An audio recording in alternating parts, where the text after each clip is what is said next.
Our case today is McCollough versus Maryland. Very interesting case.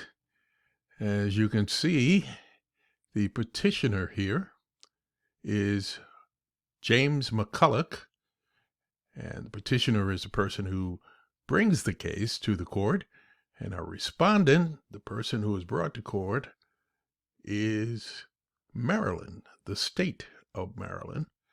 And when did this happen? Well, it looks like 1819. And I guess you'd like to hear a little bit of background about this case. McCollough versus Maryland. It centers around a bank. And the establishment of a national bank for the United States was a source of great controversy when this country first started. There was one individual who worked under our first president, George Washington. His name was Alexander Hamilton, and he was the Secretary of the Treasury. And he wanted to create a national bank so that he could regulate American currency and deal with economic issues and problems so that we could deal with the bigger countries and more established countries like France, Germany, England, and have a national bank who could take care of that.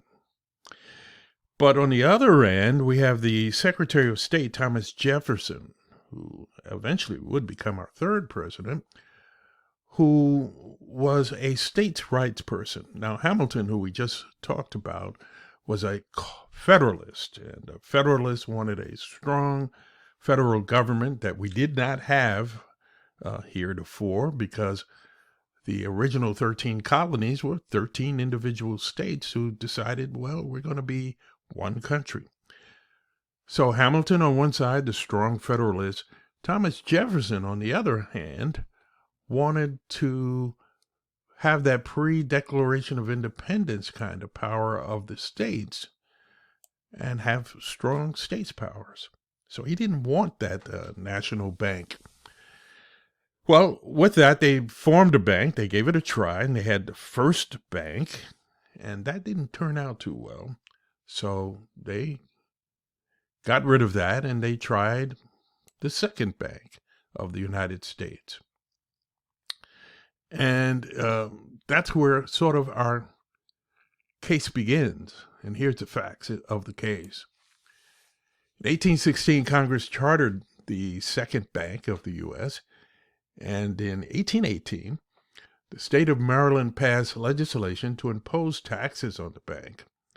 Now, James W. McCollough, the cashier of the bank's branch of the bank, he refused to pay the tax. The state appeals court held that the second bank was unconstitutional because the Constitution did not provide a textual commitment for the federal government to charter a bank.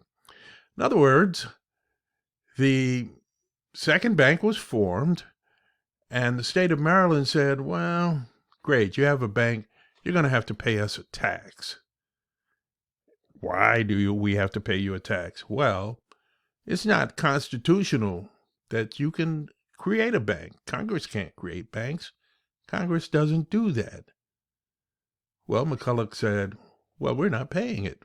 And Maryland said, yes, you are. So the two went to court, and the state court said, Maryland does have the right to tax you, so you're going to have to pay. So McCollough said, we're not taking this. We're going to the Supreme Court, which is what he did. So back there in 1819, he decided to bring it to the court and put up, and here were the questions that came. Did Congress have the authority to establish the bank? And did the Maryland law unconstitutionally interfere with congressional powers?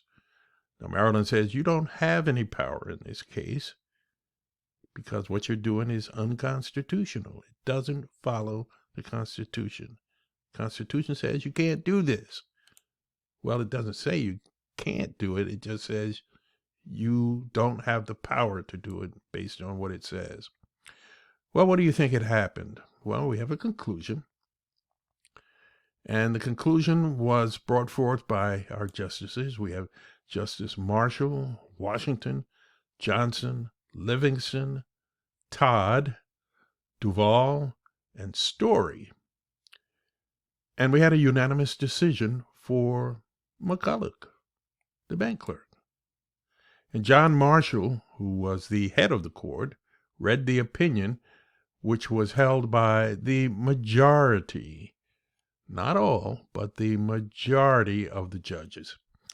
Now, in a unanimous decision, the court held that Congress had the power to incorporate the bank and that Maryland could not tax instruments of the national government employed in the execution of constitutional powers.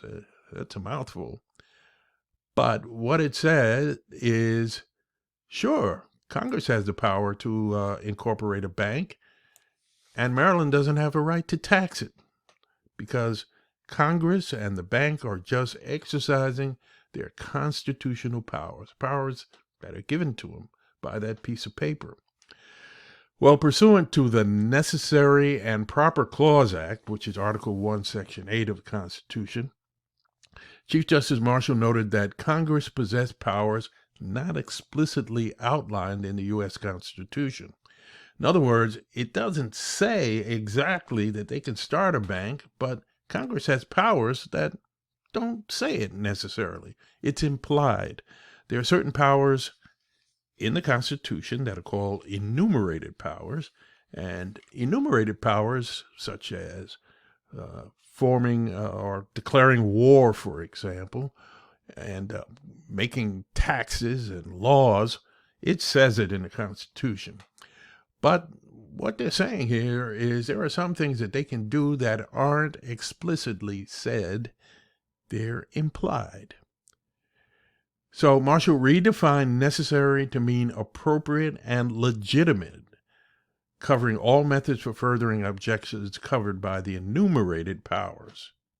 In other words, necessary, things that were necessary and appropriate, they had the power to do, even though it doesn't come with their enumerated powers, the enumerated powers being powers that it explicitly says that they can do. And Marshall also held that while the states retain the power of taxation, states can tax, the Constitution and the laws made in pursuance thereof are supreme and cannot be controlled by the states. So if Congress and the federal government, and this is a federalist point of view, make laws, the states have to abide by them. Their laws do not supersede the federal government's. Federal government is the big guy. What they say goes. So let's quickly answer the questions that we are told to review.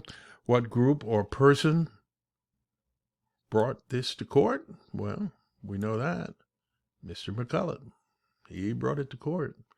And he came from the state Supreme Court originally. The original reading came from them. And he said, I'm not taking this sitting down. And he went. And the complaint are the facts. We look at the questions. Did Congress have the authority to establish the bank? And he says, yes, we had the authority. And did Maryland's law unconstitutionally interfere with congressional powers? And McCollough, of course, would say, yes, it does. Even though it doesn't expressly say that we can form a bank, well, we can, because not everything that Congress can do is written down. And the court's decision is, well, they went unanimously for McCollough, and they had several points at which they wanted to make. And these are things that will affect cases today. Marshall invoked the First Bank of the United States as being legitimate and said, sure, you can form a bank. Marshall refuted the argument also that states retain ultimate sovereignty because they ratified the Constitution. He said, no, the people ratified the Constitution and the states are part of the whole Federalist structure.